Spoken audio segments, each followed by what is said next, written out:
Sir నమస్తే sir, ఏం చేస్తూ ఉంటారు? నేను పొలం పని చేస్తూ ఉంటాను. ఓకే సార్, ఇప్పుడు ఏదైతే కనుక అన్నదాత సుఖీభావ అంటూ కూటమి ప్రభుత్వం ఏదైతే ప్రకటించిందో దాని ప్రకారం డబ్బులు పడినాయా మీకు? నాకు పడలేదు కానీ పడ్డ జనానికి పడుతున్నాయి.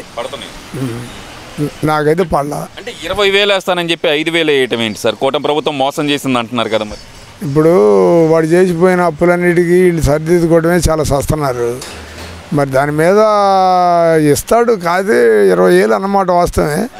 ప్రస్తుతానికి సదురుతున్నాడు కొద్దిగా. మోడీ గారు 2,000 వేస్తున్నాడు, ఈయన 5,000 వేస్తున్నాడు. చాలామందికి పడ్డాయి, కొంతమందికి పడతాయి కూడా, కొద్ది లేట్ అయినా సరే నమ్మకం ఉంది. అసలు లేదు సూపర్ 6 హామీలు అంటూ ఇచ్చేసి సూపర్ 6 ఇవ్వకుండా ప్రజల్ని మోసం చేస్తున్నాడు చంద్రబాబు నాయుడు అంటున్నారు కదా సార్. మరి సూపర్ 6 హామీలు అంటే ఇప్పుడు ఏమేమి వేయలేదు. అదే ఇది ఇచ్చాడు కదా, తల్లికి వందనం ఇచ్చాడు.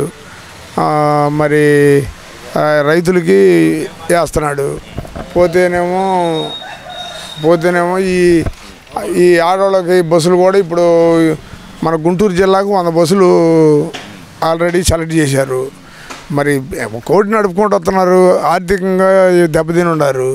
మరి వాళ్ళు కూడా అన్నీ చూసుకోరు. అటు పోలవరం, అటు రాజధాని, ఇటు రోడ్లు ఏది చేయకుండా వస్తున్నారు. అన్నీ చిన్నగా నిదానం చేసుకోండి. ఒక్కసారి ఒక కాపురం పెట్టినాక ఇంట్లో ఒకసారి సగిలేకం దాడానికి డబ్బులు లేనప్పుడు కొద్దిగా చదువుకుంటాడు. ఒక పొయ్యి అంటాడు, ఒక వంట పాత్ర అంటాడు, అవి చిన్నగా తెచ్చుకుంటారు. రేపు డెవలప్ అయిపోద్ది, అంతే కదా. మరి ఒకసారి అట్ట అవుతాయి. ఆ 6 వాడు చేసిందని చెప్పి చేస్తారు. అయితే కనుక మేము ఉన్నట్టేది ఈ పాటికి మేము చెప్పిన పథకాలన్నీ నెరవేర్చే వాళ్ళం. చంద్రబాబు నాయుడు ఇచ్చిన హామీలు నెరవేర్చలేదు. బాబు షూరిటీ మోసం గ్యారంటీ అని చెప్పి జగన్మోహన్ రెడ్డి ఒక ప్రోగ్రామ్ అయితే చేస్తున్నాడు. వీళ్ళు గడపగా వెళ్తుంటే కూటమి కార్యకర్తలని తరిమి కొడుతున్నారు, మమ్మల్ని హక్కును చేర్చుకుంటున్నారు అని అంటున్నారు సార్. మరి అదే జరిగింది. అప్పుడు గడపకి వెళ్తే తరిమి కొట్టారు. మీరు ఆడకన్నా మీరు వచ్చేదని ఎమ్మెల్యేలని మొత్తాన్ని కొట్టారు. అప్పుడు మరి దాన్ని ఇప్పుడు వాళ్ళు చెబుతున్నారు. కొట్టించుకున్నాడు కాబట్టి దెబ్బతిన్నాడు, వాడు తెలుసు కదా, దొంగకి తెలుసు.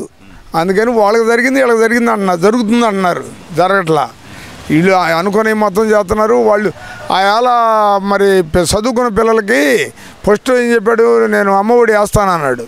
ఏం వేసాడు? కొంతమందికి వేసాడు, కొంతమందికి వేయలేదు. ఆ వేసిన వాళ్ళు 2-3 ఉంటే ఒకళ్ళకి వేసాడు, ఒకళ్ళకి ఏదైనా కరెంటు బిల్లులు, కార్లు ఏదైనా ఉండేవాళ్ళకి మళ్ళీ అవి కూడా క్యాన్సిల్ చేశాడు. మరి ఆడవాళ్ళకి ఇప్పుడు కాపులకి 45 సంవత్సరాల వాళ్ళకి అన్నాడు. దాని మీద కూడా కరెంటు బిల్లు వచ్చిన వాళ్ళకి కరెంటు బిల్లు వచ్చింది. మా ఆడవాళ్ళకి కరెంటు బిల్లు వస్తే తీసేశాడు. ఏడ కరెక్ట్గా చేసింది ఏడ అనుకున్న ఏడ నువ్వు మోసం చేసావు. 2,75,000 కోట్లు పనిచేసాను నేను అంటున్నాడు కదా సార్ జగన్మోహన్ రెడ్డి. ఇచ్చాడండి వాస్తవంగా. ఇప్పుడు పంచాయతీలు ప్రెసిడెంట్ల డబ్బులు ఇవన్నీ లాగేసుకున్నాడు. పంచాయతీ ప్రెసిడెంట్లు రోడ్లు ఎక్కారా లేదా? ఎక్కి మా డబ్బులు వేయండి, మాకు గ్రామాల్లో పనులు చేసుకోవడానికి కూడా లేకుండా చేస్తున్నాడు, మరి మా పరిస్థితి ఏందని చెప్పి రోడ్లు ఎక్కారుగా. మరి నువ్వు చేసిన పరిపాలన ఏంది? వాళ్ళ డబ్బులు వాళ్ళకి పంచాయతీ గ్రాంట్లు వాళ్ళకి ఉండాలిగా. మరి ఆ డబ్బులు కూడా నీ దాంట్లో వాడుకున్నావు. చివరికి పంతులు కూడా వాడుకున్నావు. ఏంది నువ్వు చేసింది కరెక్ట్ ఆడా చెప్పండి. అంటే జగన్మోహన్ రెడ్డి ఉన్నప్పుడు ప్రశాంతంగా ఉంది ఆంధ్రప్రదేశ్ మొత్తం. ఇప్పుడు కూటమి ప్రభుత్వం వచ్చి ప్రశ్నించే గొంతుకులను అనగదొక్కేస్తుంది అంటున్నాడు కదా సార్. మరి ప్రశ్నించేవాడు ఎవడు?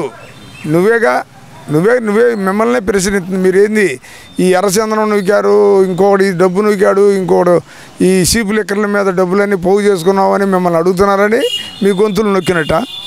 రెడ్ బుక్ రాజ్యాంగం అనేది అది ఒక లెక్క. వాడేమన్నాడు, ఆయాలు ఈ చేసే మోసగాళ్ళు ఎవరెవరు ఉన్నారు, ఏమేం చేస్తున్నారో ఇదంతా రెడ్ బుక్ పెడతాను అన్నాడు వాడు. అంతేగాని ప్రజల మీద కాదుగా రెడ్ బుక్. పరిపాలనలో ఎడ చేశారు, ఎడ దోసుకుంటున్నారు, దీని మీద రెడ్ బుక్ పెట్టుకుంటాను అన్నాడు. దానికి మరి ఏంది రెడ్ బుక్ అనేది? ప్రజలకి ఏమైనా ఇబ్బంది అవుతుందా చెప్పండి సార్. ఇప్పుడు ఓవరాల్గా చూసుకుంటే గడిచిన 5 సంవత్సరాల పరిపాలనకి 14 నెలల పరిపాలనకి మీరు గమనించిన తేడాలు ఏమున్నాయి సార్ ప్రధానంగా? మీకే చూస్తున్నారు కదా సార్. ఇప్పుడు రోడ్లు ఎట్లా అయిపోతున్నాయి బ్రహ్మాండంగా. ఏ ఊరు పోవాలన్నా, ఏ పల్లెటూరు పోవాలన్నా రోడ్డు బ్రహ్మాండంగా ఉంది. మరి రాజధాని పూర్తి అవుతుంది. మరి అవతల పోలవరం పూర్తి అవుతుంది. శాసుకొస్తున్నాడు. ఈ 3 ఏళ్ళలో చేస్తారు. అంటే రాజధాని పూర్తిగా అవడానికి అవ్వదు కానీ మొత్తం ఒక లైన్కి తెచ్చి పెడతారు, దాన్ని తెస్తాడు, గ్యారంటీ జరుగుద్ది. లక్షల కోట్లు తెచ్చి అక్కడ దాన్ని అంటుంది ఏంది మొన్నటిదాకా వాళ్ళన్న మాట అండి, నన్ను తప్పుగా అనుకోవద్దు, ఒక శ్మశానంలో పోయటం అవసరమా అని చెప్పి వాళ్ళన్న ఇప్పుడు కూడా అదే మాట మీద ఉన్నారు కదా. లక్షల కోట్లు తెచ్చి దీనికి రాజధాని అవసరమా అంటున్నారు కదా. ఓకే, మంచి మాట అన్నాడు. ఆయాల 3 ముక్కలు రాజధాని పెట్టి నువ్వు అసలు పతనం అవడానికి కారణం ఏంది? రాజధాని 3 ముక్కలు చేసావు. వైజాగ్ అన్నావు, ఇటు పోతేనేమో ఇటు పెట్టావు, ఇక్కడే మూడు అన్నావు. ఒక్క పని చేశారా? ఇవాళ రాజధానిలోది ఎన్ని టన్నులు కర్ర వస్తుందో పిచ్చికార చూసావా బాగు చేసుకుంటా? ఆడ ఎన్ని క్రేన్లు తిరుగుతున్నాయి? దాదాపు 200 క్రేన్లు తిరుగుతున్నాయి. లక్షల్లో జనం పనిచేస్తున్నారు. నువ్వు ఏమన్నా మట్టి తీసి అట్టేపిచ్చావా? నువ్వు పతనం అవడానికి కారణం కూడా అదేగా. రాజధాని కారణం అంటారు. ఒకటి రాజధానినే కాదు గురు, ఆయాల స్టీల్ ప్లాంట్ని ఆపలేకపోయావు. దాన్ని మళ్ళీ పవన్ కళ్యాణ్ వాళ్ళు ఎవరు తలుచుకొని చిన్నగా ఎట్టగట్ల లైన్ చేశారు. నువ్వు మోడీ గారికి ఆయాల తొత్తుగా ఆయనకి ఎదురు తిరగకుండా ఉంటే నాకు కొద్దిగా లైన్గా ఉంటుందని నువ్వు వాస్తవంగా ఆయనకి లొంగిపోయావు. మరి ఈ రప్ప రాజకీయం ఏమంటారు సార్? జగన్మోహన్ రెడ్డి ఎక్కడికి వెళ్ళినా సరే ఒకటే మాట అంటున్నాడు, మళ్ళీ నేను అధికారంలోకి వస్తాను, 2.0 అంటే ఏందో చూపిస్తాను అంటున్నాడు కదా. అన్నాడు గురు. ఇప్పుడు వీడు పేరు నాని, వీడు కొడాలి నానిగాడి పొగర అణిగిపోయింది. సరే మళ్ళీ లైన్లోకి రాకుండా ఉంటారులే. నేను వంశీగడి పని అయిపోయింది. ఈ పేరు నానిగాడి పని అసలు అనగలవాడికి. వాడిని ఎమ్మడబడుతున్నారని ఈ మధ్య మళ్ళీ దాక్కున్నాడు. ఈ నా కొడుకులు లేపుతుంటారు, వాడికి అక్కడ లెక్క చెబుతుంటారు. వాడు ఏదో ఒకటి వాగుతుంటాడు. ఇప్పుడు రాజకీయ నాయకుడు అన్నాక నీ మీద నాకు ఖర్చు ఉంటుంది. అంటే నువ్వు మంచి చేసినా నిన్ను విమర్శిస్తా నేను. ఏదో ఒకటి పెట్టాలి నీకు. మరి అవన్నీ జరుగుతూ ఉంటే ఏమీ చేయలేరు. మళ్ళీ 2029లో అధికారం నాదే అంటున్నాడు కదా సార్. మరి గట్టిగా అసలు జరగదండి అది. సరే వాళ్ళ అంచనాలు వాళ్ళ ఆలోచనలు వాడికి ఉంటాయి.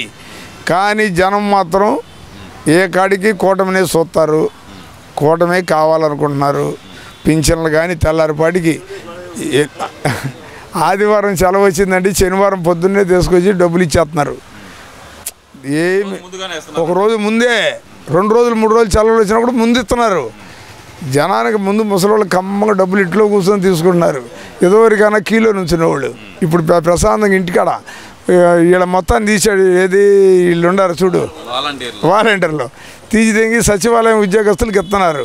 కమ్మంగా వాళ్ళు మనిషికి ఒక 50 ఇళ్ళు తీసుకొని సప్పురం పోయి పనిచేసి 8-9 ఇంటికల్లా ఇంట్లో ఉన్నారు. 6 నుంచి 5 నుంచి. మరి ఇంకా వాడు చేయింది అక్కడ ఏముంది? ఇప్పుడు వీళ్ళ వల్ల ఇబ్బంది ఏముంది? ఫలాంది ఇబ్బంది అని చెప్పు. అంటే వీళ్ళ ప్రభుత్వమే ఆ ప్రజలను అనగదొక్కుతుంది, ప్రశ్నించే గొంతుకలను అనగదొక్కుతుంది అంటున్నారు కదా సార్. మరి ఎవరు ప్రశ్నించేది? ఎవరు? మీరేగా. మీరు ఓడిపోయిన వాళ్ళేగా ప్రశ్నిస్తుంది. మీరు ఎందుకు ఓడిపోయారు అది చెప్పు నువ్వు. అంటే ఈవీఎంలు మోసం చేసినాయి అంటున్నారు దానికి. అప్పుడు కూడా మరి అదే అనుకోవాలిగా. వీళ్ళకి 23 సీట్లు వచ్చినప్పుడు మరి అప్పుడు కూడా ఈవీఎంలు మోసపోయి చేసినాయి అన్నారుగా. మరి అది కూడా నిజమేనా? అది నిజమైతే ఇది కూడా నిజమే. మరి అయితే 29లో జగన్మోహన్ రెడ్డి అంటే 29 ముందుగానే జగన్మోహన్ రెడ్డి పాదయాత్ర చేస్తాను, నేను ప్రజల్లోకి వస్తాను అంటున్నాడు. మరి ఎలా రిసీవ్ చేసుకుంటారంటారు? అప్పుడు ఒకసారి చేశాడండి. వాళ్ళ నాన్నగారు చేసి నెంబర్ 1గా ముఖ్యమంత్రి అయ్యాడు. తర్వాత జగన్మోహన్ రెడ్డి చేశాడు. పాపం వాళ్ళ మంచి ఆయన కొడుకు ఇతను కూడా మంచిగా చేస్తాడు, మన ఆదుకుంటాడే ప్రజలని చెప్పి పాపం ఓట్లు వేశారు. 151 సీటు తెచ్చారు. మరి నువ్వు అది నెక్స్ట్ మళ్ళీ 2024 ఎందుకు పోయావు? అంతకుముందు 60 సీట్లు పోటీ చేసినప్పుడు 16 సీట్లు పోటీ చేసినప్పుడు కూడా గెలిచావు. అప్పుడు ఎలక్షన్లో ఏది ముఖ్యమంత్రి అవ్వాలా. కానీ మా అబ్బాయి దెబ్బతిన్నాడు, ఇటు ఓట్లు ఓడించామని అని చెప్పి 2014లో ఓడించామని చెప్పి మళ్ళీ ఓట్లు వేశారు. 2019లో గెలిచావు. గెలిచిందని నువ్వు శుభ్రంగా పరిపాలన నువ్వేం చూస్తున్నావు? ఏ కాడికి ఈ మా జనానికి పెడితే వాళ్ళకి బిస్కెట్లు తెంగితే కుక్కలు కనుక మనం బిస్కెట్లు ఇస్తే మనం అంటే అది వాడు చేసే పని అదే. నేను కూడా ప్రజల్లో ఒకనే. నేను మనకేదో ముక్కలు తెంగితే అవి తిని వాడు అమ్మడి తాకుపుకుంటూ పోతామని వాడు జనాన్ని చూశాడు, కానీ పరిపాలన పట్టించుకోవాలా. ఇది వాస్తవం గురు. అందుకే ఓడిపోయాడు అంటారు. అందుకే గురు ఓడిపోయింది కూడా అందుకే. నువ్వు సరే వచ్చినాక నువ్వు ఏది డెవలప్ ఏది చెప్పు నువ్వు. ఇప్పుడు వాళ్ళందరినీ పాదయాత్ర చేసుకుంటూ తిరుపతి పోతున్నారు. వాళ్ళ మధ్యలో కూడా దాడి చేశారుగా. సరే అదొకటి. నీ ఎమ్మెల్యేలు కోటమిరెడ్డి శ్రీధర్ పేరేదో ఉంది చూడు,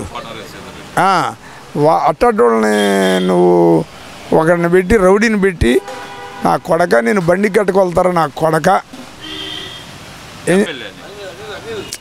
అనిల్ కాదులే వాడులే, అనిల్ అదే బోరుగడ్డ అనిల్. పెళ్ళాన్న కొడుకు పవన్ కళ్యాణ్ పెళ్ళాన్న రే నీ బెడ్లో గుచ్చి కూర్చుంటారా? నీ ఇంట్లోకి వస్తారా? నీ బెడ్ మీద కూర్చుంటారా? నీ పిల్లల్ని ఏమయ్యా చెప్పు నువ్వు. ఇదే అంటారు, ఇది ఓటమి కారణం ఇదే అంటారు.